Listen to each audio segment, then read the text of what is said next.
María, muy buenas noches, ¿cómo estás? Oh, muy bien, gracias por invitarme nuevamente. Estoy muy contenta de estar acá. Bienvenida. Tus clases, tu pedagogía, tu estructura me encantan. Bueno, Entonces, muchas pues es un gracias. gusto que estés acá acompañándonos. Muchísimas gracias. Eh, pues mis estimados oyentes, seguidores y amantes de la astrología psicológica y en general de la astrología, pues hoy tenemos un tema muy interesante porque viene como de la astrología tradicional. ¿Esta astrología tradicional podemos también llamarla medieval o son En, dos cosas muy en distintas? realidad tiene sus inicios en el siglo I, con lo cual es helenística. Se desarrolla en la parte de Egipto, pero tiene mucha influencia griega. Y en la astrología medieval también se sigue desarrollando muy fuertemente, pero sobre todo en el mundo árabe. Entonces, se inician en la era helenística y también continúa en el periodo medieval. Ok, ok. Y de a ellos, pues tenemos toda la tradición, es decir, todos Claro, los textos, además eran unos astrólogos que no tenían computadores, que era solo observación a ojo, ni siquiera telescopios, y eran de un preciso espantoso. O sea, impresionante, es sí. impresionante. Y además también lo que se está haciendo con el proyecto Hansight en Estados Unidos, hay astrólogos que se han tomado el trabajo de volver a la universidad a estudiar griego antiguo para poder traducir textos del siglo I, del siglo II. Es impresionante lo que están haciendo. La verdad que es una labor increíble la del proyecto Hansight, pero hay otros astrólogos que no son del proyecto Hansight que también están estudiando griego, estudiando árabe para chequear que las traducciones estén bien hechas. Así ¿Qué es que ese proyecto? ¿Qué se llama significa? Proyecto Hansight. Hansight significa mirar hacia atrás. Y en los 80s, tres Roberts: Robert Soler, que murió este año, Robert Hand y Robert, no me acuerdo, Smith, no me acuerdo, no estoy segura. Ellos empezaron este proyecto de empezar a traducir textos antiguos. Y entonces eso hizo que hubiera un resurgimiento de la astrología tradicional en el mundo sajón. Y bueno, acá estamos, ¿no? Gracias al esfuerzo de estos astrólogos. Y después se hubieron muchos más que siguieron. Nosotros tenemos, por ejemplo, en este momento Benjamin Dykes en Estados Unidos, es muy reconocido. Y en la Argentina lo tenemos a Eduardo Gramaglia, que es el único argentino que es parte del proyecto Hansight y que ha ayudado también en las traducciones, porque sabe griego antiguo. Así que la Argentina siempre tiene esa cosita de la vanguardia en astrología, ¿no? Sí, sí, sí. Pues el CABA es una de las escuelas como que tiene más tradición allá, ¿verdad? Y Casa 11.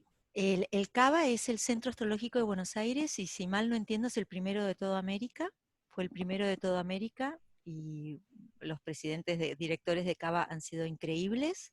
Y Casa 11 la fundó Eugenio Caruti en el 85, 86 y esa es exclusivamente de astrología humanista. Ujú, ujú. En Belleza. cambio en CABA se combinan también lo tradicional y lo humanista. Pues el tema de hoy tiene que ver un poco con las casas como la veían los antiguos medievales astrólogos.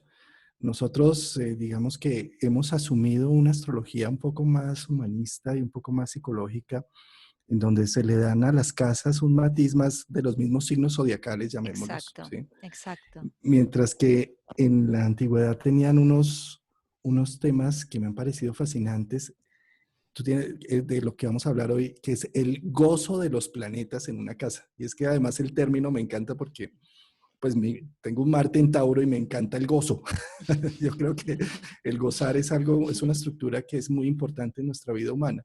Y el término de dónde goza el planeta me parece bien interesante porque es como donde de pronto el planeta se va a sentir como más cómodo o Donde algo está así, ¿no? contento, donde está alegre. Contento. Ujú. Sí. Eh, Te escuché esto en una charla de horaria, algún curso que me invitaste que ha sido maravilloso.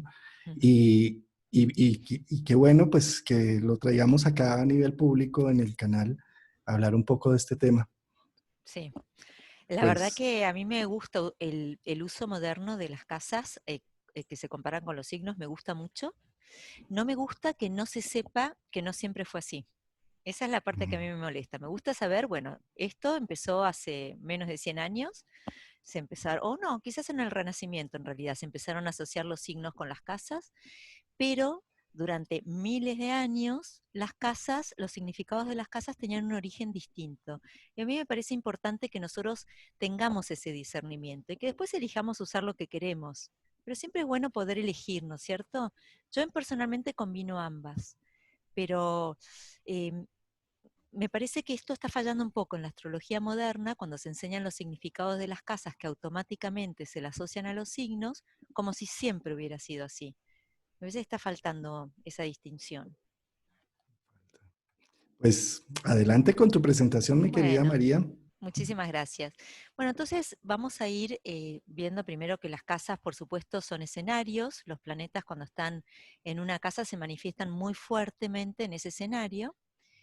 Y la astrología helenística es la astrología del siglo I y sus principales exponentes son Ptolomeo, Doroteo, Betius Valens. Por eso están resurgiendo todas estas técnicas increíbles de los cronocratores, porque son técnicas que ellos habían descrito, pero que recién ahora, que gracias al proyecto Hansight se está haciendo este esfuerzo enorme de estar traduciendo textos antiguos, se están resurgiendo técnicas increíbles que se están empezando a usar de vuelta. Bueno, en la astrología helenística, a diferencia de la humanista, usa el concepto de los gozos y también el concepto de secta para definir el significado de las casas. Ahora me voy a referir a ambas. Y siempre, siempre usamos los 7 planetas visibles, primero porque no se conocían los otros 3, y segundo, porque como es una ciencia de luz y los planetas transpersonales no emiten luz o no son visibles a ojo desnudo, el astrólogo tradicional, incluso hoy en día, muchas veces no los tiene en cuenta. Y los aspectos siempre son los de Ptolomeo. Vamos a ir parte por parte viendo todas estas cosas. Ptolomeo vivió en el siglo I y él escribió tetrabiblos. Él no era astrólogo, increíblemente, era un erudito, era astrónomo, él escribía sobre todo. Uno de sus tratados justamente fue sobre astrología. Y ahí nos vamos a basar en muchas de las cosas que yo les cuento hoy, están sacados del tetrabiblos, que quiere decir 4 libros. Escribió 4 libros sobre astrología. Bueno, vamos a ver un poquito antes de meternos de lleno en el tema, cuál es la diferencia entre la astrología helenística y la humanista. Vemos que una se desarrolló a partir del siglo I, ahí es cuando se empezó a usar el zodíaco que usamos nosotros hoy, el zodíaco trópico, digamos, ¿no? Proviene de esta época. Las casas se originan en los gozos de los planetas, utiliza el concepto de secta y se basa en el tema mundi. En cambio, la astrología humanista se desarrolló más hacia el Renacimiento y asocia el significado de las casas con los signos. Vamos al tema mundi. Me fascina a mí el tema mundi y es tan sencillo y tan perfecto y tan poco conocido, ¿no? Tema mundi es el zodíaco arquetípico que tiene que ver con el supuesto nacimiento del mundo. Entonces, en el tema mundi, las luces, que son el Sol y la Luna, y que son no son planetas, pero son los que mayor cantidad de luz emiten, se considera que rigen los signos de mayor luz en el hemisferio norte, que son Cáncer y Leo, porque julio y agosto son los meses de verano.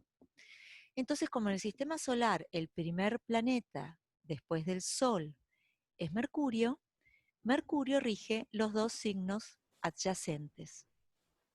En segundo lugar, después de Mercurio, tenemos a Venus. Entonces Venus rige los siguientes dos signos. No contamos a la Tierra porque la astrología que nosotros hacemos es geocéntrica, parte desde el punto de vista de la Tierra. Entonces, en tercer lugar, tenemos a Marte. Y Marte regirá los siguientes signos. Júpiter, que viene después de Marte, rige los otros 2 y Saturno rige los 2 signos más alejados del Sol y que corresponden a los meses de mayor frío y de menos luz, que son enero y febrero, que son los meses regidos por el planeta más frío y que menos luz tiene por ser el más alejado del Sol. Entonces, Mira, qué belleza es una este maravilla. esquema. Es que este esquema es una maravilla, además, para la gente que apenas está iniciando procesos de astrología, para saber cuáles son los regentes, ¿sí? Sí, y también saber que no es aleatorio que Mercurio rija a Virgo, no es porque a alguien se le ocurrió. Porque muchas veces la gente dice, ah, Mercurio rige a Virgo porque tiene muchas cosas en común, pero no es esa la razón profunda. La razón profunda es esta, el tema mundi, ¿no? Tal como lo describe Ptolomeo. Entonces, no sé, a mí me parece que está bueno saber estas cosas. Y además es que estas son las regencias originales, ¿no? O sea, Exacto. ¿a qué voy con esto? A que a veces ya con el descubrimiento de Urano, Neptuno y Plutón damos por hecho que Urano es Acuario y que Neptuno es Piscis, cuando en realidad Piscis tiene su regente Júpiter, por ejemplo, ¿sí? Y que Durante Urano miles de su regente es años. Saturno, exacto, Durante exacto. miles de años. O por supuesto que uno como astrólogo humanista también va a considerar a Neptuno, pero Júpiter sigue jugando un papel súper importante y vos viste, Juan Carlos, que estuviste presente en mis clases de horaria, que en astrología horaria usamos a Júpiter como regente de Piscis, no usamos a Neptuno, ¿no? Eso es... Y esto fue durante miles de años, o sea, no es una cosa. En cambio, Neptuno, ¿hace cuánto se descubrió? 1800 y algo. Hace muy Mm, poquito, ¿no? Hace muy poco. Pero acá, Eh, sí. un tema para aquellas personas que de pronto no entienden muy bien de lo que estamos hablando, ¿qué son las regencias? Las regencias es el planeta que eh, expresa las virtudes de un signo zodiacal. Cuando los antiguos miraban el cielo, se daban cuenta que veían unas estrellas fijas y otras que eran las peregrinas. Cuando empezaron a seguir las peregrinas, se empezaron a dar cuenta que esas peregrinas o que se movían, esas estrellas que se movían, tenían unos ciclos. Por ejemplo, Marte tenía un ciclo de 2 años, Venus un ciclo de 1 año, y así cada una de ellas, Júpiter un ciclo de 12 años. Y esos peregrinos son, después en la mitología se terminaron llamando los dioses, ¿sí? A cada una se le asignó un nombre de un dios. Venus, Afrodita, Marte, Ares, y así a cada una de ellas, Júpiter, Zeus, Saturno, Cronos, eh, y ellos, que son los que se mueven, son las que generan como la actividad de los actores, como el movimiento en la carta natal. Como tal, un regente es la expresión de un signo zodiacal que son unas estrellas fijas, es un espacio fijo en el cielo. Y el planeta lo que va a mostrar es su dinámica. Por eso cuando en astrología hablamos de que el regente de Aries es Marte. Entonces, para entender qué es Marte en mi casa, en mi propia vida, pues miro dónde está Marte en mi carta natal. Entonces es muy distinto. Exacto, exacto, ¿no? Y también, bueno, vos sabés que la palabra planeta viene de planear, porque justamente esto que vos estás diciendo, ¿no es cierto? Se movían en el cielo, planeaban por el cielo, de aeroplano también, ¿no? Entonces, claro, cuando un planeta está en su signo, tiene afinidad. Por ejemplo, Venus, que tiene que ver con lo sensual, tiene afinidad con el signo de Tauro. En cambio, Venus, cuando está en el signo de Aries, no tiene afinidad, porque Aries es un signo masculino, de fuego, intrépido, y Venus no se siente cómoda, no tiene afinidad, se siente exiliada, como que está fuera de lugar. Entonces, es muy importante cuando un planeta está en el signo que rige, porque se siente que está en su propia casa, y cuando uno está en la propia casa, uno se siente más cómodo. Entonces un Mercurio en Virgo tiene más fuerza que un Mercurio en Piscis. Cuando está en Virgo está en su propia casa. Cuando está en Piscis, que es el signo opuesto a Virgo, está en su exilio, está fuera de su lugar. Es como si uno está en su propio país, uno conoce los códigos, pero si se va a un país de una cultura muy distinta a la propia, al principio está un poco perdido hasta que descubre qué cosas se hacen, qué cosas no se hacen, qué es considerado buena educación, qué molesta. Está en su exilio. María, en este esquema, ¿el azul y el rojo representan algo? Sí, ahora justamente iba a ir a eso. Ujú. Bueno, el Sol y la Luna no son planetas, son luces, son luminarias. Y luego cada signo, cada planeta rige dos signos. Uno es masculino y el otro es femenino. Por ejemplo, todos los signos de aire y fuego son masculinos y todos los signos de tierra y agua son femeninos.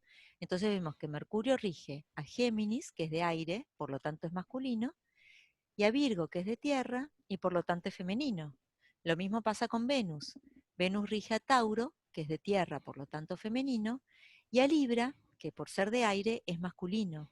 Y así sucesivamente, todos los planetas rigen dos signos, uno Por femenino cierto, y uno masculino, sí. Por cierto, en nuestras nuevas eras en donde el género ya tiene alguna distinción tan distinta, podríamos en lugar de decir masculino y femenino también yin y yang, una energía activa y una pasiva, una energía Absolutamente, generadora y otra. absolutamente, porque justamente los signos llamados masculinos se consideran que son extrovertidos, que actúan, en cambio los de tierra y agua son más pasivos, más receptivos. Totalmente, unos son extrovertidos y van hacia el mundo, hacia la acción, y los otros son de recibir la acción. Sí, absolutamente. Yin y yang es una muy buena manera de reemplazar al femenino y masculino. Bueno, entonces, este, cada planeta, esto que decíamos, ¿no? Rige dos signos, uno diurno o masculino y uno nocturno o femenino. ¿Por qué?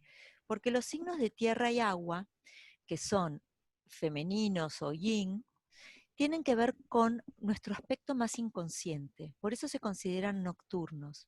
En cambio, los signos masculinos o yang o de fuego y de aire tienen que ver con funciones que son más conscientes, ¿no? La acción, el pensamiento.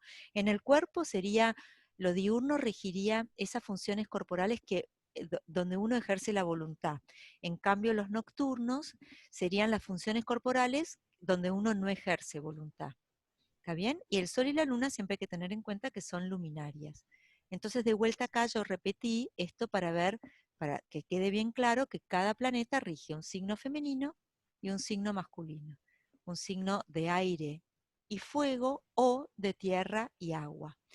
Y vamos a ir un poquito al tema de los domicilios, ya que vos lo tocaste, que siempre es interesante. Entonces, si Mercurio está cómodo en su propia casa cuando está en Géminis, quiere decir que entre Mercurio y Géminis hay mucha afinidad, porque Mercurio quiere conocer y Géminis justamente es el signo que tiene que ver con la información, con lo relativo, con el movimiento mental. Entonces, cuando Mercurio está en Géminis, está domiciliado. Cuando está en el contrario de Géminis, que es Sagitario, está en su exilio y ahí está más débil. Pierde esa capacidad de relativizar las cosas, porque Sagitario justamente es un signo al cual le gusta la verdad absoluta. Entonces, Mercurio, que es un planeta que quiere información, que quiere poder distribuir, es un poco como un caleidoscopio, ¿no es cierto? Quiere estar en lo múltiple. Cuando está en Sagitario, está incómodo para cumplir su función porque Sagitario no le gusta lo múltiple. Por eso es la flecha, ¿no? Le gusta unificar las cosas en una dirección. Claro, ahora que estás tocando este tema de, de sus domicilios o donde se está en exilio, hay que entender un tema y esto es una comparativa con respecto a la astrología psicológica versus la astrología medieval. Eh, la astrología medieval tenía más que ver con una astrología horaria, ¿no?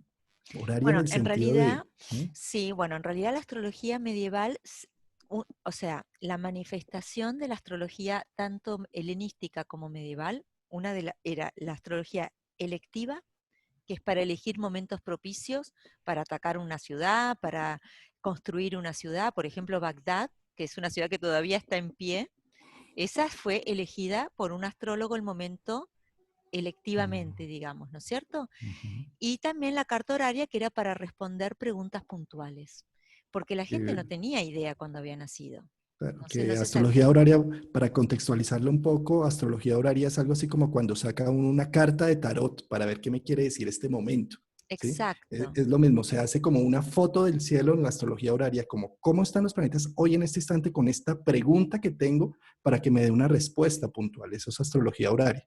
hay una, Astrología electiva, en cambio, es, quiero casarme, dígame la mejor fecha para matrimonio. Entonces uno le pregunta, ¿quiere casarse de toda la vida o quiere casarse por un ratico? ¿Sí? exacto, Entonces, quiere exacto. casarse para toda la vida, busquemos signos fijos, busquemos cuarto creciente, quiere casarse para tener la herencia y divorciarse, bueno, entonces busquemos signos, Totalmente, signos signos mutables, cardinales, pues, cardinal, que sea bien sí, rápida la cuestión, totalmente. sí. Eso es astrología electiva y eso es astrología horaria, ¿sí? Y Sí, estos términos de domicilio y exiliado estaban principalmente focalizados muy hacia esa interpretación, más allá de la interpretación psicológica del individuo, ¿sí? Entonces, ¿a qué voy con esto? A que muchas veces, cuando uno ya lee una carta natal tipo psicológico, que miramos virtudes, talentos, potenciales y todo esto, dicen, no, pero es que yo tengo mi Mercurio en Sagitario y está exiliado y esto entonces no tengo ni memorización, ni captación, ni nada. No, no, no, un momentico, es que ya desde lo psicológico, y esto, bueno, también es muy personal desde la consulta que yo realizo y todo, me doy cuenta que los planetas no pierden fuerza y capacidad, cada uno es autónomo en su dominio, en su sitio, en su signo, donde está ubicado. Pues, digamos, a nivel de la astrología medieval, sí, está caído, está exiliado, está, bueno, todo esto, pero ya, digamos, a nivel de una interpretación de una astrología psicológica, yo veo que el planeta de todas formas tiene fuerza y no por eso la persona es menos o más, simplemente Sí, es tiene que distinta y encontrar, es lo que yo única. creo es que tiene que encontrar un planeta que está en su propio domicilio, encuentra con más facilidad, eh, con, mu- con más facilidad el tema de dónde manifestarse.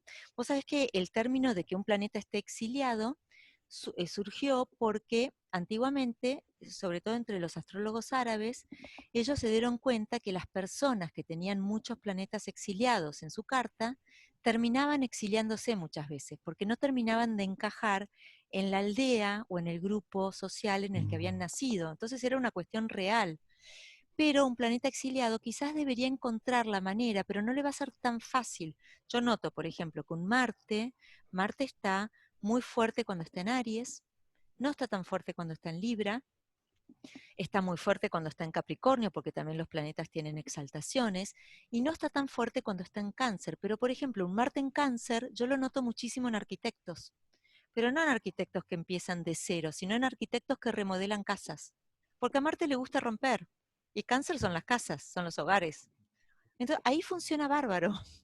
Es cuestión de encontrarle su lugar, digamos, ¿no es cierto? Pero ese lugar no es un lugar, tiene que luchar un poquito más por encontrar ese lugar.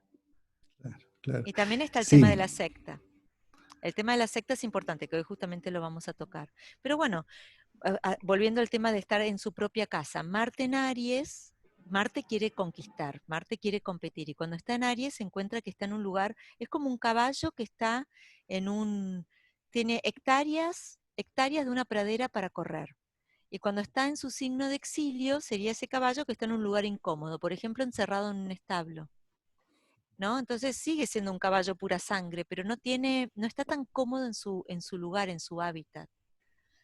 sí Entonces, es. O sea, sí, sí, un Marte en Libra, por ejemplo, o en casa 7, está incómodo porque está siempre mirando el medio y cuestionando. Un Marte en claro, Aries es yo soy, y genero, impulso y actúo. pero ¿Sí? quizás en una situación que se necesita una solución diplomática es muchísimo mejor tener un Marte en Libra. Es correcto, a eso voy. Es que es un poco para hacer ese comparativo entre lo medieval, que a veces se volvían muy radicales en ciertas cosas, como por ejemplo en decir benéficos y maléficos, o como por ejemplo decir en caída o exaltado o en detrimento, ¿sí? Pero en este momento de cómo están las cosas, aquí no hay ni bueno ni malo, no es que ni que estés, eh, ni que no sea productor o que esté Bueno, exiliado, ¿sí? pero Es vos sabés decir, que en realidad lo que yo noté es que los astrólogos medievales tampoco les parecía que era en función de es bueno o malo. Decían simplemente que el planeta tiene más fuerza para cumplir con lo que se propone. Por ejemplo, un Venus en Piscis es un Venus muy fuerte, pero no quiere decir que siempre lo mejor que me puede pasar en la vida es enamorarme de la primera persona que se me cruza. Eso me puede llevar a mucho sufrimiento. Pero a Venus le gusta enamorarse, y cuando está en Piscis se calza los anteojos color rosa y puede cumplir su función, que es la de enamorarse y formar vínculos. O sea, tiene eso quiere decir que esté en su domicilio o en su exaltación. No es que sea mejor o peor, porque capaz un Marte en Aries puede ser una persona golpeadora, pero si Marte quiere conquistar, cuando está en Aries, tiene más herramientas para hacerlo, por más que el resultado no sea positivo. Ya dependerá del tipo de persona de la que estamos hablando. qué bonita En ese descripción. sentido, no, no sería más que, y sino que el planeta tiene más fuerza o menos fuerza para cumplir con lo que se propone. Ahora, quizás a veces, qué sé yo, tener la luna en Cáncer puede ser una persona que de tanto cuidado que tuvo nunca quiere salir de su hogar. Esa luna tiene mucha fuerza porque la luna promete que te va a cuidar. Y bueno, si está en Cáncer, tiene el medio para procurarte esos cuidados. Pero eso no quiere decir que sea lo mejor que te puede pasar. Quizás te hubiese Sí. venido mejor un poquito más de rigor en la vida. Sí, es que evaluar lo mejor o peor es tan difícil, es tan subjetivo y depende de tantos Exacto, factores. Mm. exacto, exacto, totalmente. Y fíjate cómo la psicología termina cambiando el término mejor o peor, o bueno o malo, por funcional o disfuncional. ¿Sí?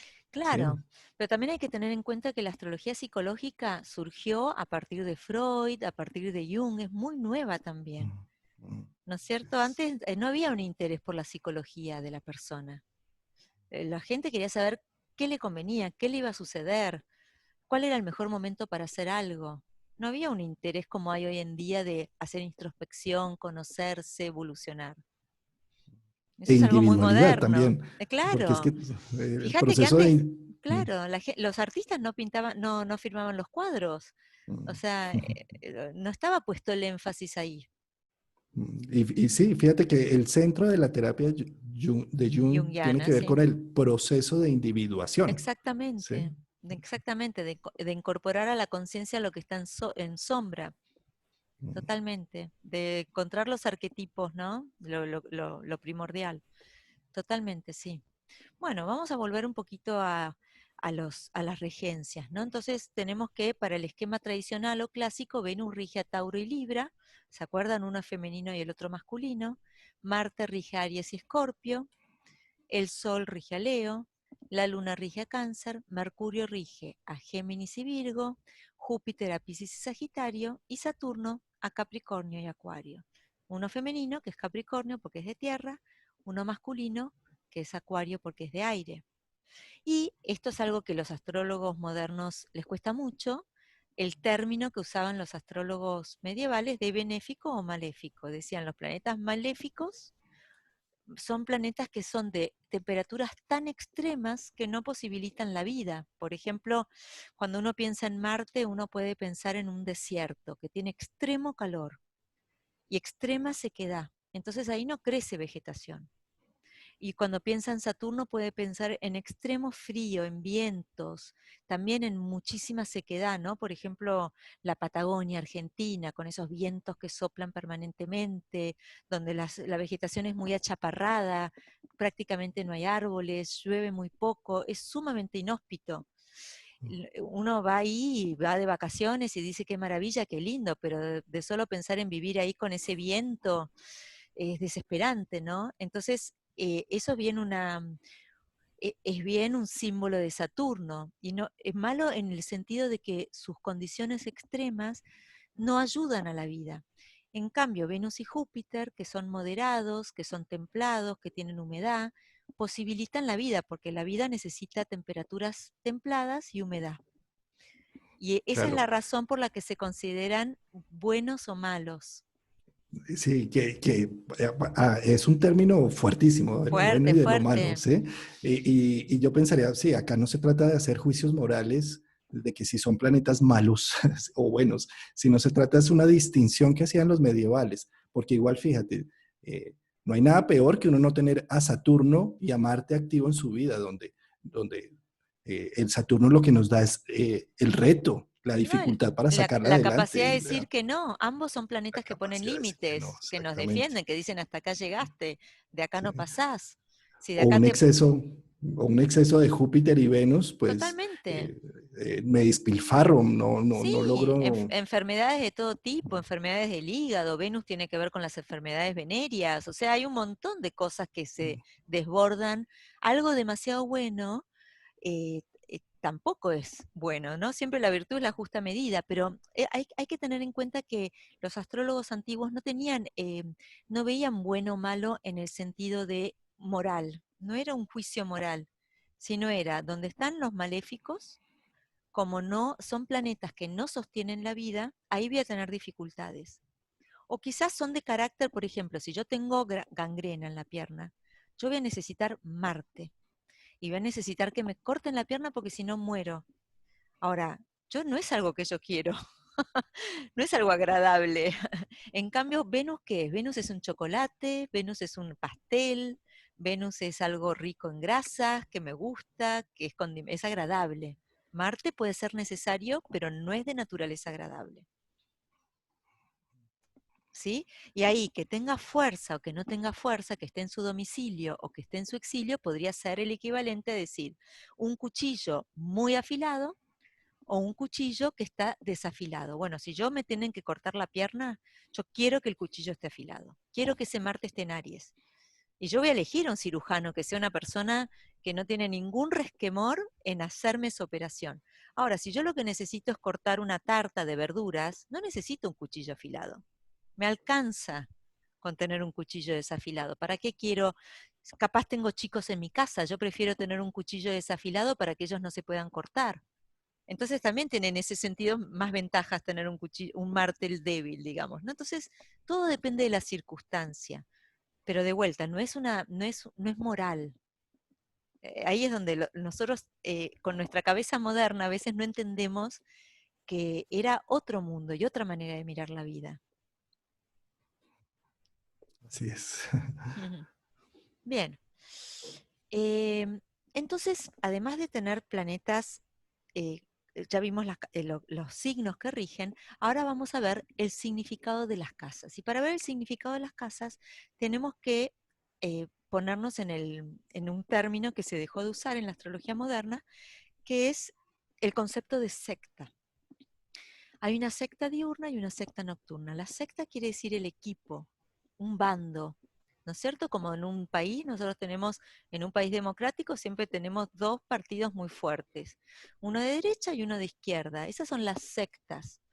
Entonces, hay personas que según su ideología van a estar más cómodos en el partido de derecha que en el partido de izquierda, ¿no es cierto? Y yo a la hora, si yo, el gobierno que está en este momento está en el poder, es un gobierno de izquierda, no va a contratar un ministro de Economía capitalista, va a contratar un ministro de Economía marxista, porque se va a sentir más cómodo y va a tener más afinidad con su equipo. ¿Sí? Este es el tema de la secta. Entonces hay planetas que están cómodos en la secta del día y hay planetas que están cómodos en la secta de la noche. Y en ambas sectas tenemos una luminaria, obviamente la luminaria del día es el Sol y la luminaria de la noche es la Luna.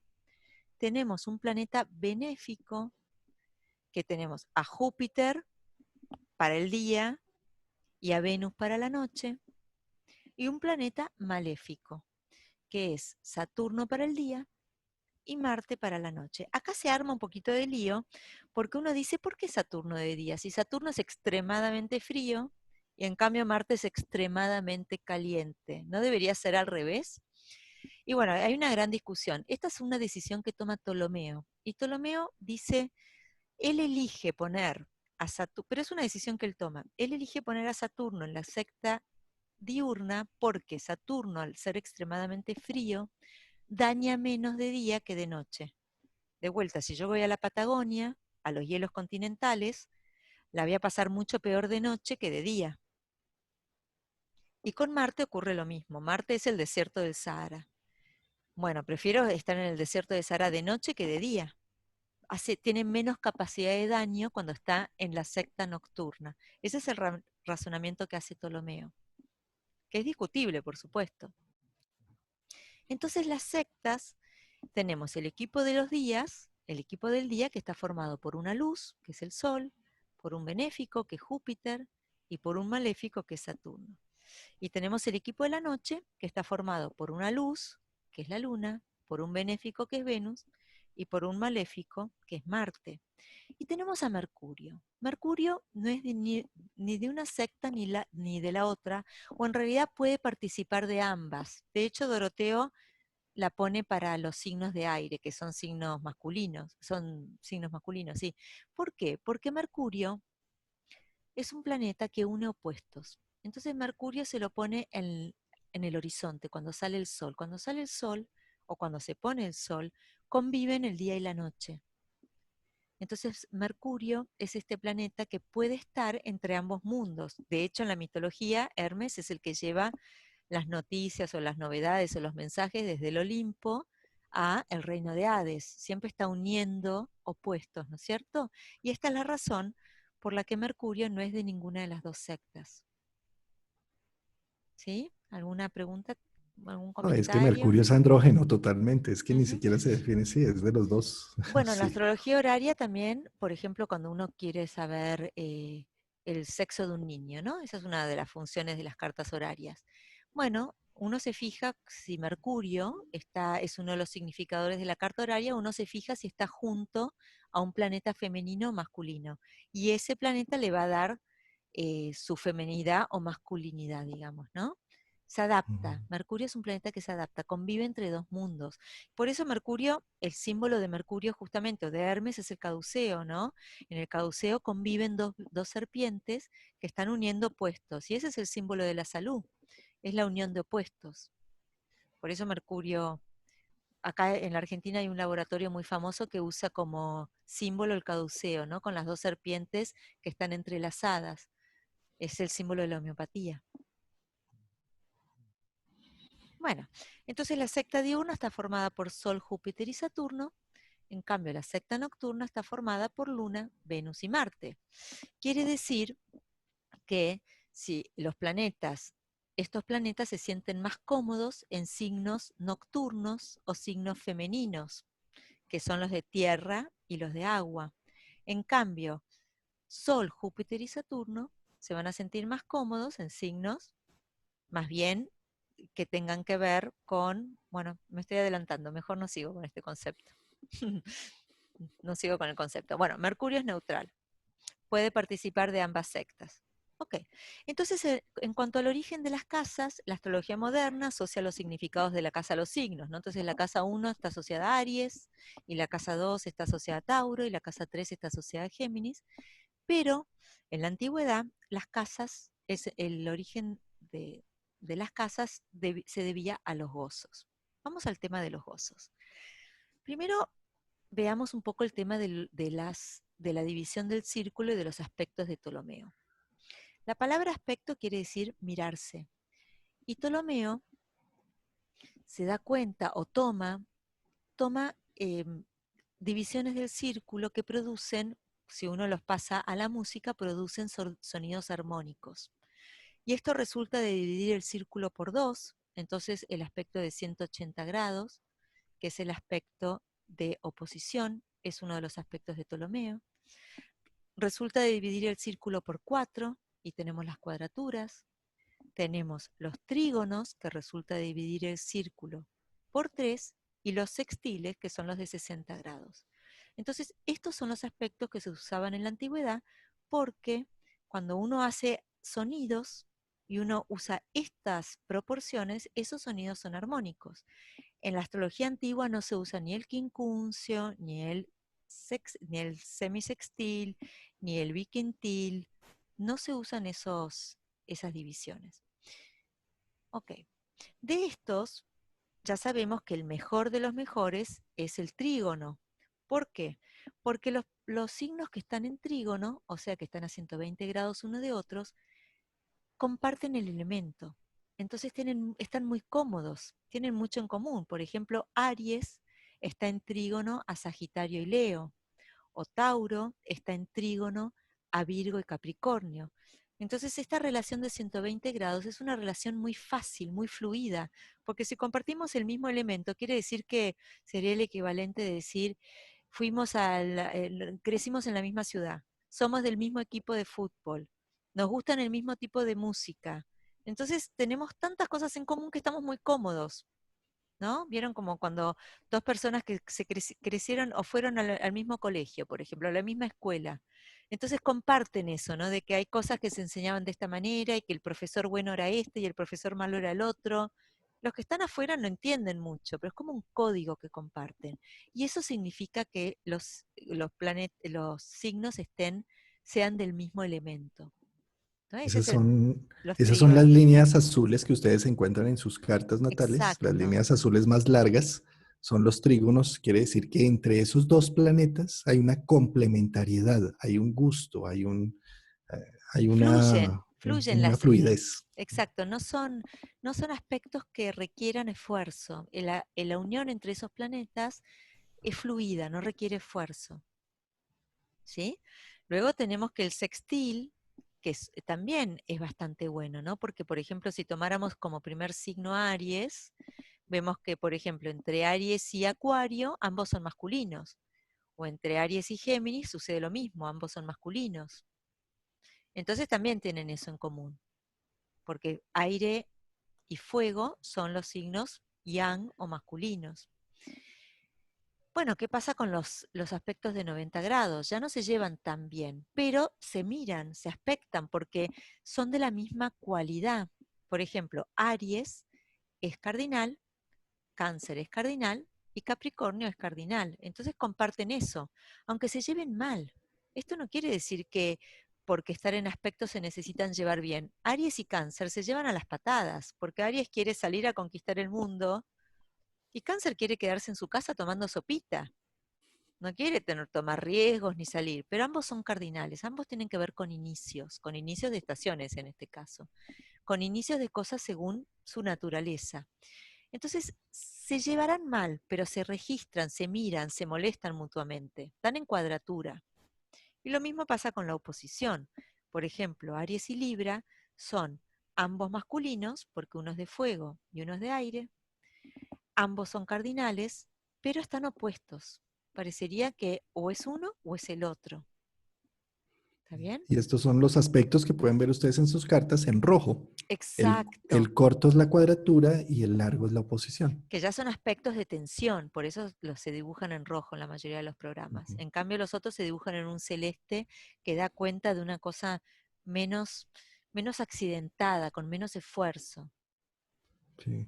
Eh, Como todos los temas de astrología, hablar de una cosa termina uno hablando de otra, ¿sí? Es decir, estamos tratando de explicar casas, pero terminamos hablando de aspectos, como para darle unión un poco a este tema. Por eso es que eh, en astrología no puede, eso es como una pepa y un durazno. La semilla y el durazno, uno no puede arrancar la semilla sin que se vaya con algo de durazno. Entonces, por eso es importante que hablar de las dos cosas. Pero viste cómo esta mirada antigua de la astrología tiene una base astronómica muy fuerte, ¿no? Sí, Mercurio rige a Géminis porque Mercurio es el primer planeta en el sistema solar y Géminis es el primer signo adyacente después de Cáncer. Hay como una lógica, y lo mismo acá, ¿no? Estamos hablando de sonidos armónicos, estamos hablando de... Hay un libro que escribió Adler, creo que te lo comenté, en plena Segunda Guerra Mundial, y él decía, él dio una serie de conferencias sobre astrología, mira el momento que eligió, un libro genial, y él decía, para ser astrólogo primero hay que ser matemático y músico, y recién ahí puedes entender bien la astrología. Bueno, Sí.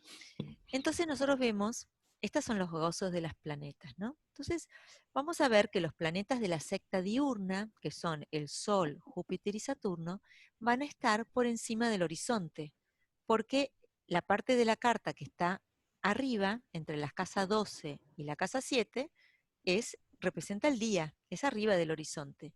En cambio, entre la 1 y la 6 es debajo de la Tierra. Cuando es medianoche, el Sol justamente está en la casa 4, en cambio, cuando es mediodía, está en la casa 10. Cualquiera que haya nacido de día va a tener su Sol en la parte superior de la carta y cualquiera que nace de noche va a tener su Sol en la parte inferior de la carta, que representa la noche. Entonces, los planetas de la secta diurna van a ir arriba del horizonte, en este sector de la carta. En cambio, los planetas de la secta nocturna van a ir por debajo, en la parte nocturna de la carta. Y Mercurio va a ir en el horizonte, porque por el horizonte es donde sale el Sol. Y el Mercurio tiene esta capacidad de combinar día y noche. No es ni de una secta ni de la otra. Y justamente el horizonte, en el amanecer, cuando sale el sol, es cuando conviven la oscuridad y la luz. Bueno, entonces el razonamiento es el siguiente.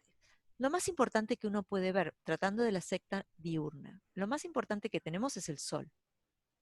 Es lo más importante. Vamos a poner el sol en la mejor casa posible, en la casa que está en la mejor relación con respecto al ascendente.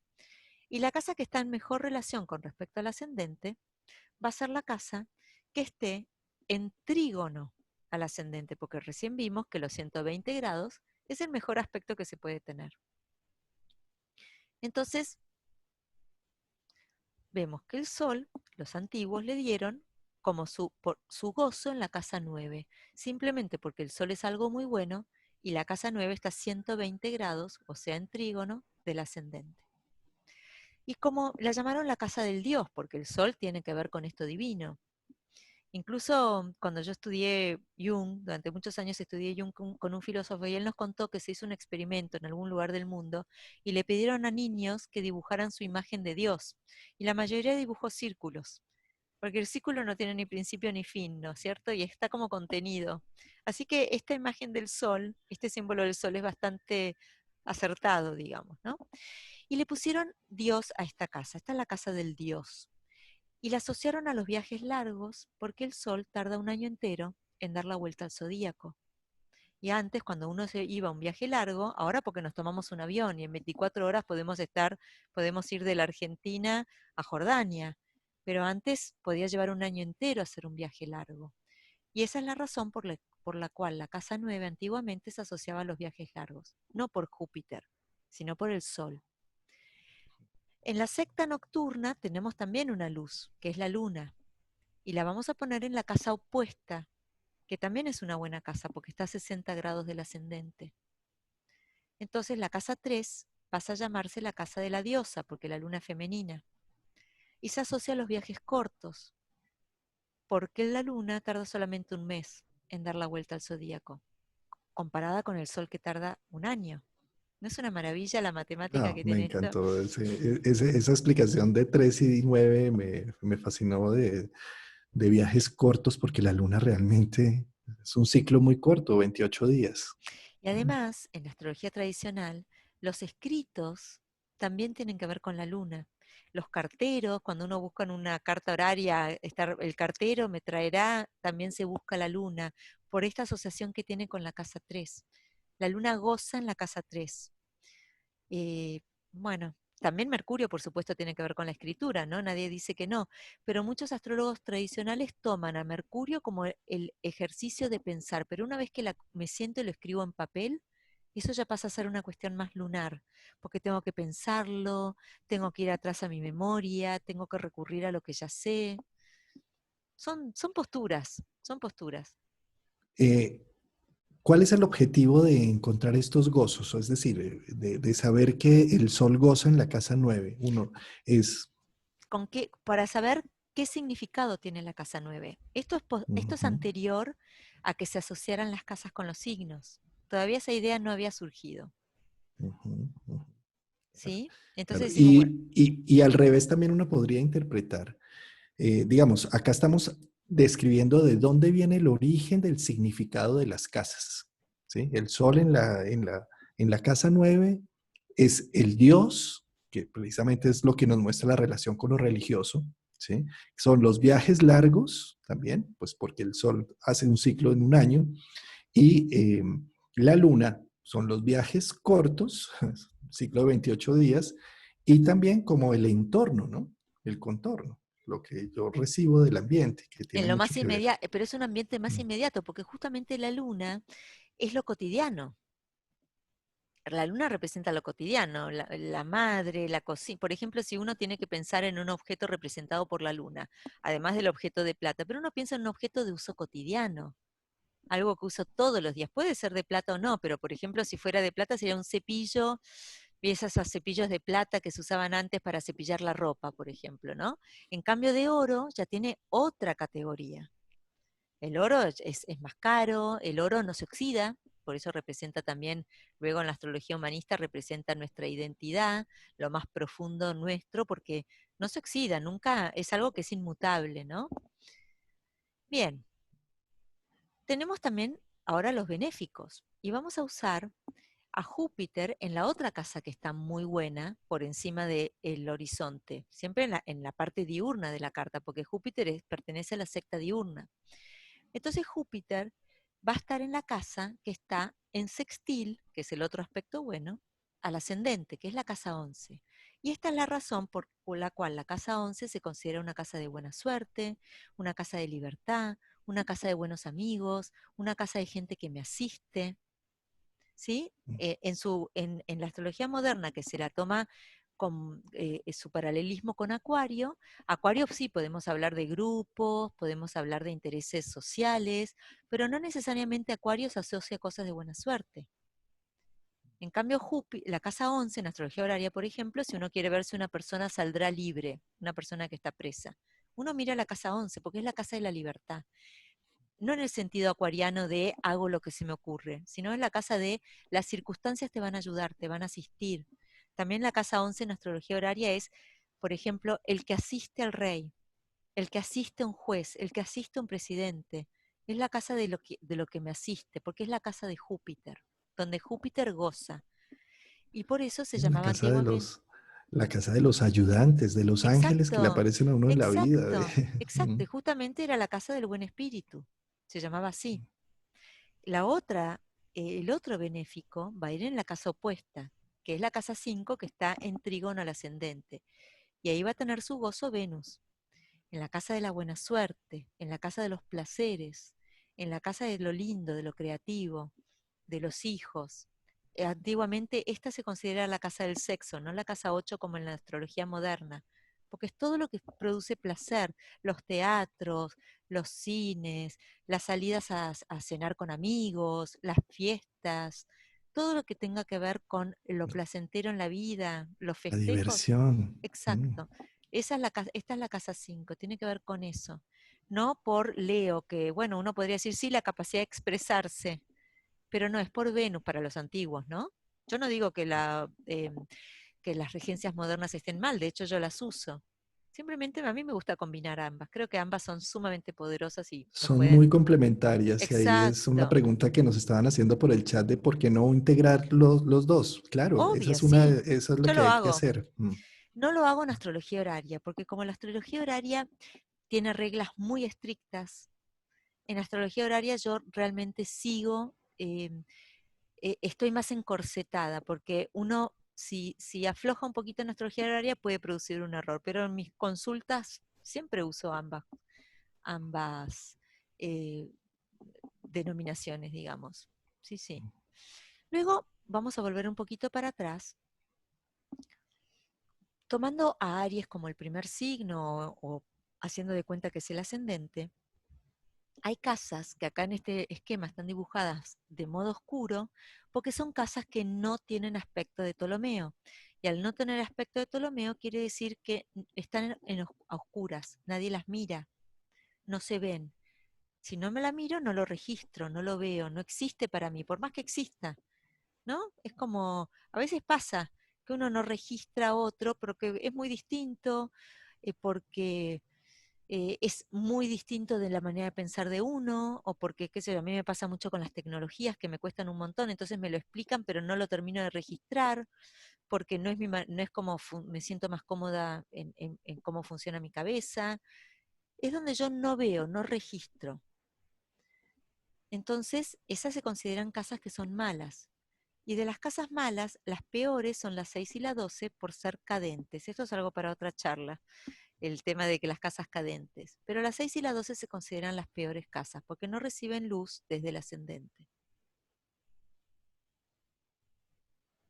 Y volviendo aquí, vamos a poner en la secta del planeta malo de la secta diurna, lo vamos a poner en la casa 12, que se llama la casa del mal espíritu, y el planeta malo de la secta nocturna va a ir abajo del horizonte y va a ir en la casa 6, que es la casa de la mala suerte. Ahora pensemos un poquito aquí. A Marte le gusta cortar, a Marte le gusta quemar, a Marte le gusta golpear. Nada mejor, no hay mejor escenario para que eso suceda que los accidentes domésticos. Y la casa 6 es una casa muy doméstica, porque es la casa de las tareas cotidianas, es la casa de cocinar, de barrer, de planchar. La mayoría de los accidentes son domésticos, ¿no es cierto? Me olvidé la plancha prendida, estaba friendo, estaba haciendo un sofrito y me saltó el aceite, se me cayó agua hirviendo encima, me corté con un cuchillo. Esas son accidentes muy comunes, ¿no es cierto? Estaba caminando y me golpeé con una silla, me tropecé y me caí por la escalera. Son accidentes de tipo casa 6. Saturno es un planeta que está asociado a la vejez y a Saturno no le gusta la movilidad. Es un planeta que rige los huesos, es más bien rígido, se aísla. Entonces está muy cómodo en la casa 12. Mismo ahora cuando estamos en cuarentena, le resulta mucho más fácil estar aislado. La casa 12 describe muy bien la cuarentena, pero una persona que es mayor, una persona de 80, 85 años, no sufre tanto con la cuarentena como un chico de 15 años, que quiere salir, quiere ver a sus amigos, quiere jugar a deportes, ¿no es cierto? Entonces Saturno no está tan incómodo en la casa 12. Ahora, espérate, hago un paréntesis aquí. Acá no estamos describiendo como tal que las casas sean buenas o malas. Lo que estamos haciendo es definiendo el origen del significado de las casas, de dónde partió. No se trata de que si yo tengo planetas en casa 12, pues esto es el acabose, ya el caos, o No, en no, casa no, 6 para me voy a nada. cortar ni nada de eso, ¿sí? No, no, no, para Sino que nada. se trata es de definir cómo los antiguos llegaron a la descripción de por qué una casa le dieron ciertos significados. Y ya Claro. vimos en la teoría de dónde salió todo el tema, el diurno, nocturno, masculino, femenino, y bueno y malo, pero en ningún momento tiene que ver con que si tú tienes casa o Saturno en casa 12, es lo de nada, esto No, es no, otro no. tema, es otro... Al contrario, Saturno en la casa 12 goza en su casa. Pero imaginémonos que yo quiero ser una monja de clausura. Esa es mi elección vocacional. Me va a ser mucho más fácil ser monja de clausura, vivir aislada, si yo tengo planetas en la casa 12, que si yo tengo planetas en la casa 5. ¿Está bien? ¿Entendés? Imagínate que yo soy una persona que me gusta brindar un servicio que tenga que ver con ser bombero, apagar incendios. Bueno, ojalá tenga muchos planetas en la casa 6, porque y si está Marte mejor, digamos, ¿no? Porque necesito tomar riesgos y además quiero Y, brindar un y, servicio. y que ahora en las empresas actuales hablamos de que llega la persona, el ingeniero que viene a apagar incendios. Ok. Sí, ¿a qué voy con eso? A que tener muchos planetas en casa 6 representa ese servicio que se da y que se ayuda, pero ¿Y sí, cuántos de no. ustedes en su práctica astrológica han visto que astrólogos que tienen el Sol en la casa 9? Esto se ve con una frecuencia pasmosa. Y la casa 9 es la casa del Dios, que tiene que ver con el saber, con la búsqueda de significados más profundos, con ensanchar nuestros horizontes, con el significado. Eso también se puede asociar a Sagitario, ¿eh? Yo no digo, no digo para nada que no, pero esa búsqueda de algo espiritual que se da tanto entre los astrólogos, o de un significado más amplio ¿no es cierto? Y la verdad que uno ve cartas de astrólogos y la cantidad de astrólogos que tienen la casa 9 poblada, o aunque sea el sol en la casa 9, es impresionante. Es cierto. Es impresionante. ¿Sí? Ahora, de vuelta, como decís vos, no quiere decir que tener un planeta en su casa de gozo sea bueno o malo. Quizás yo tengo Júpiter en Sagitario o en Piscis muy fuerte en la casa 11, pero gasto tanta energía en mi vida social, que al final me echan del trabajo porque llego siempre tarde, o llego borracho, o llego cansado, o no tengo, mi mujer me deja porque me paso el día con amigos. No, no es que porque tiene más fuerza en ese lugar para expresarse, pero no quiere decir que sea mejor o peor, como bien decías vos recién. Y bueno, y en la casa uno, el gozo de la casa uno es Mercurio, por esto que ya dijimos, y en la casa uno se llama el timón, porque Mercurio tiene que ver con el pensamiento y también con el habla. Y nosotros hablamos con la cabeza, digamos, ¿no? La lengua, las cuerdas vocales, todo eso es parte de nuestra cabeza. Y además, nuestra cabeza también, nuestros pensamientos son los que dirigen nuestra vida. Uno de esos días que está todo el día pensando cosas negativas termina deprimido, cuando está pensando cosas buenas, positivas, termina contento o alegre o logrando cosas. Es que el término que le ponen es divino, el El timón. timón, no, es que No. la lógica, también en una época que todo dependía de los barcos, ¿no es cierto? Pero pensar en Grecia y todo lo que era el comercio marítimo, pero sí, el timón. Piensa en positivo, vivirás una experiencia positiva. Piensa en negativo y vivirás una situación conflictiva. ¿Sí? Es como el nivel del pensamiento es muy importante, sin Y duda. exacto, y mira cómo ya se sabía eso, ¿no?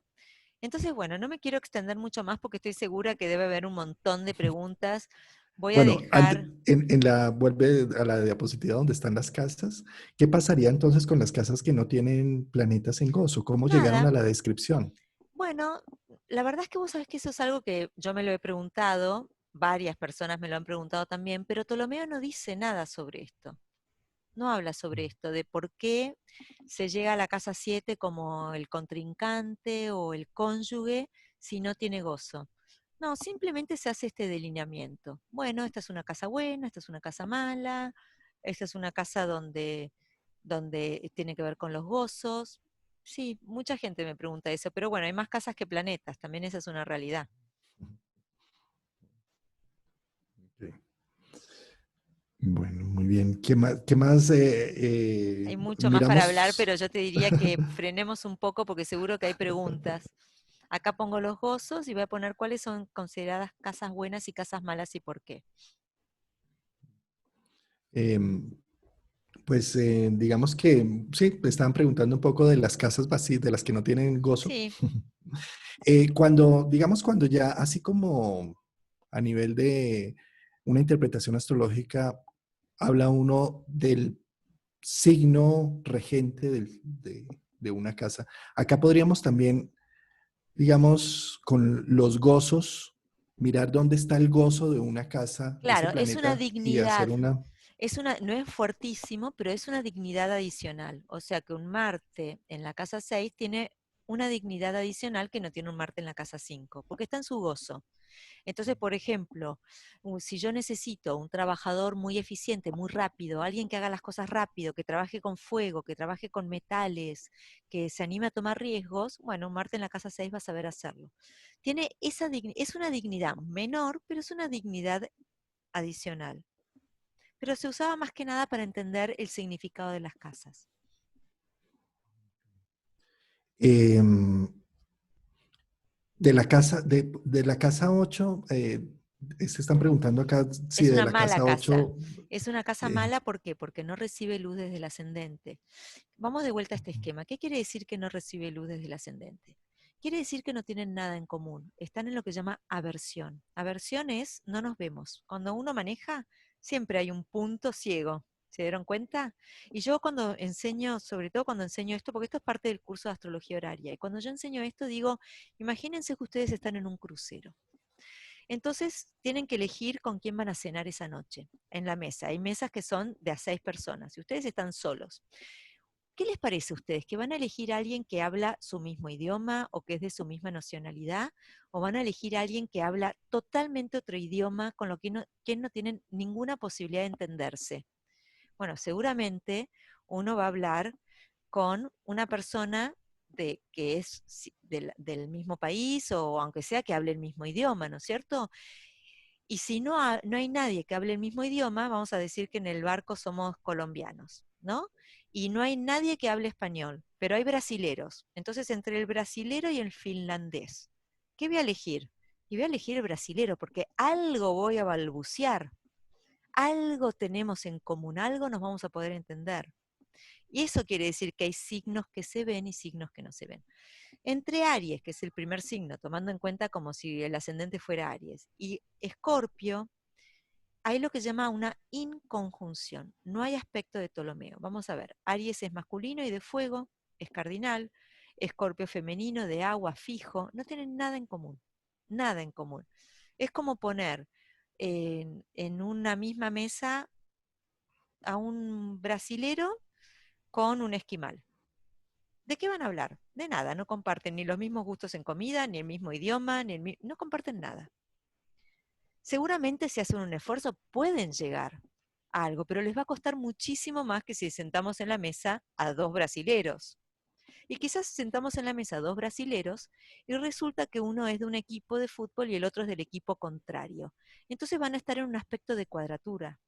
Se van a caer mal. O uno es de un partido político y el otro es del partido político contrario. Capaz se caen mal, eso sería una cuadratura, pero se registran, tienen algo en común, se miran. En cambio, el octavo signo no se ve, está a oscuras, por eso se considera una casa de muerte, una casa de estrés, una casa de angustia, una casa de operaciones, de partos, de cosas así traumáticas. Em, y que nos pregunta si puedes hablar un poco más de la descripción medieval de las otras casas, como la casa Sí, 2. por ¿Qué supuesto. descripción? Sí, por supuesto. La casa 1 en la astrología medieval bueno, es la casa del gozo de Mercurio y tiene que ver con la persona, ¿no? Vamos a poner la práctica más común en la astrología medieval es la horaria, o en la astrología helenística también, ¿no? Es la práctica más común. Entonces, si una persona en la astrología horaria alguien pregunta algo. Bien, ahí en la persona que pregunta corresponde a la casa 1, su cuerpo, lo que lo motiva, su vitalidad, cuáles son sus intereses. Entonces, la casa 1 describe a uno mismo. La casa 2 es los recursos de la persona, sus posesiones móviles, lo que se puede mover. La casa 3 representa hermanos, vecinos o familia directa. No como en la astrología moderna que nosotros decimos que en la casa 3 encontramos lo que nosotros pensamos de nuestro hermano o la relación interna nuestra con nuestro hermano. No, ellos dicen directamente es tu hermano. Vos tenés Marte en la casa 3, tu hermano es peleador. Punto, no sos vos. En tu carta, la casa 3 no sos vos. También son los viajes cortos, por esto de que la luna tiene su gozo allí.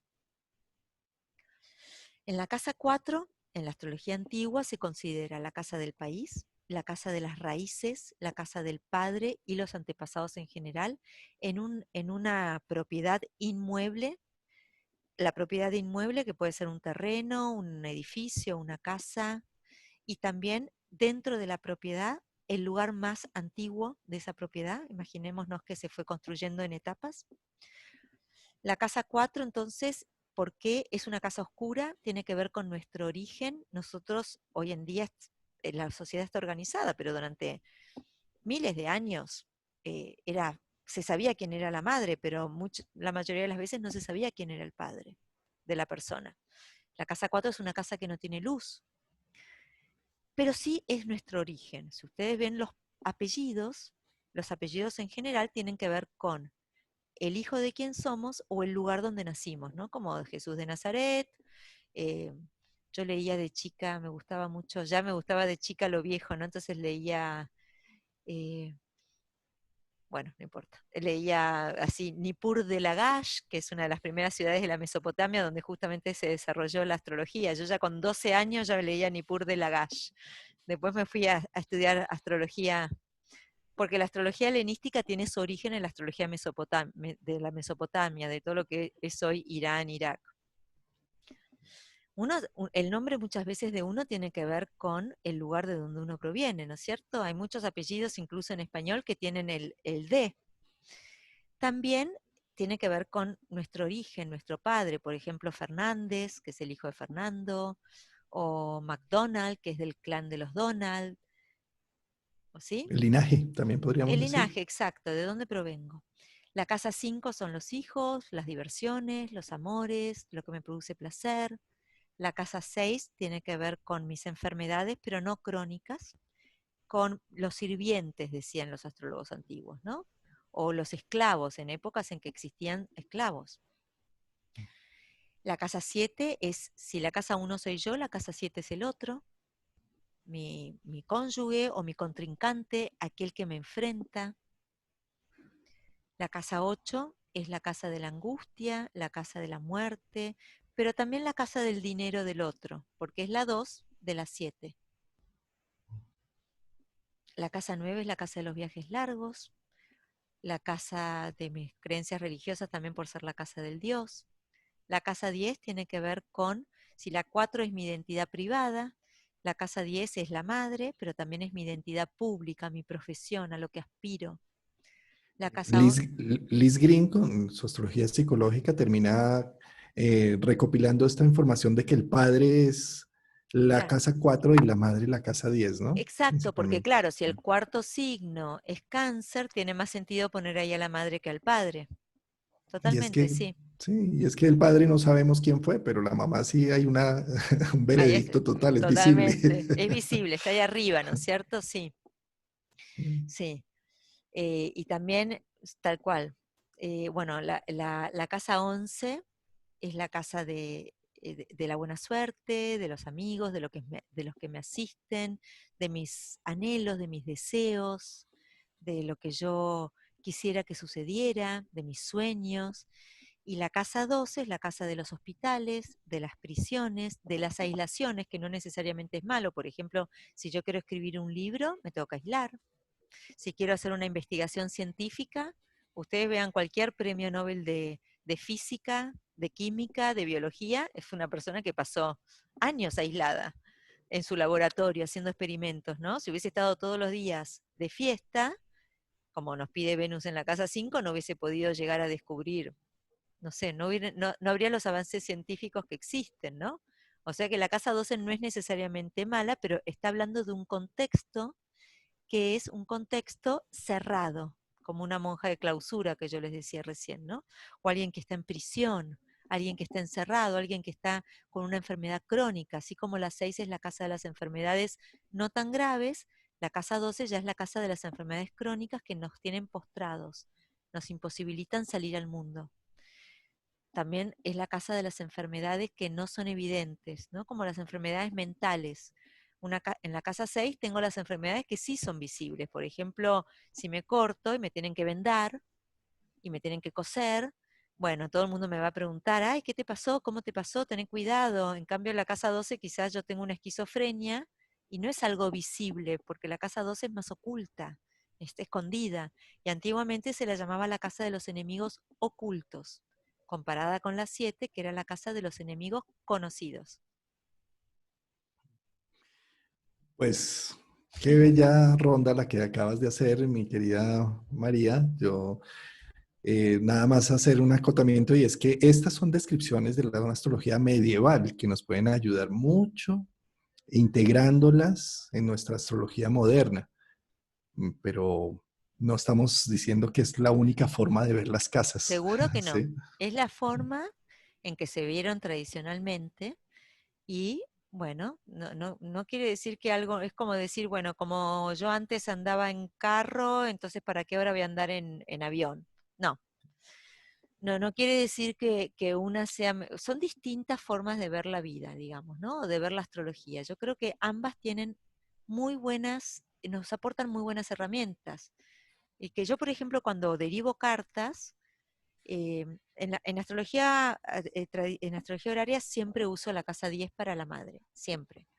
Pero cuando hago una lectura de carta natal y quiero ver a los abuelos, siempre pregunto, ¿el abuelo materno o paterno? Porque no siempre está tan claro, veo yo en la carta, una lectura de carta psicológica que la 10 sea la madre. No siempre sucede eso.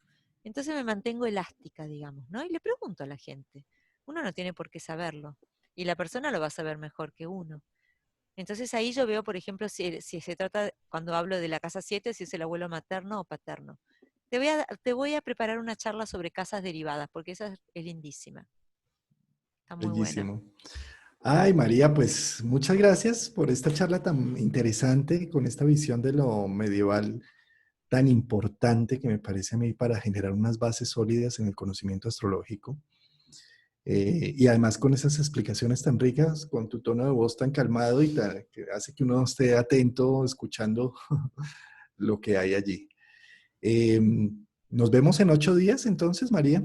Bueno, En muchísimas ocho gracias días, por la sí. invitación y nos vemos el jueves que viene, que ahí voy a estar hablando de horaria. Voy a empezar a hablar del tema de horaria. Bueno, Juan Carlos, Pues gracias. maravilloso, Buenas maravilloso. noches a Gracias a todos. ti. Hasta luego. Bueno, chao. Chao, chao.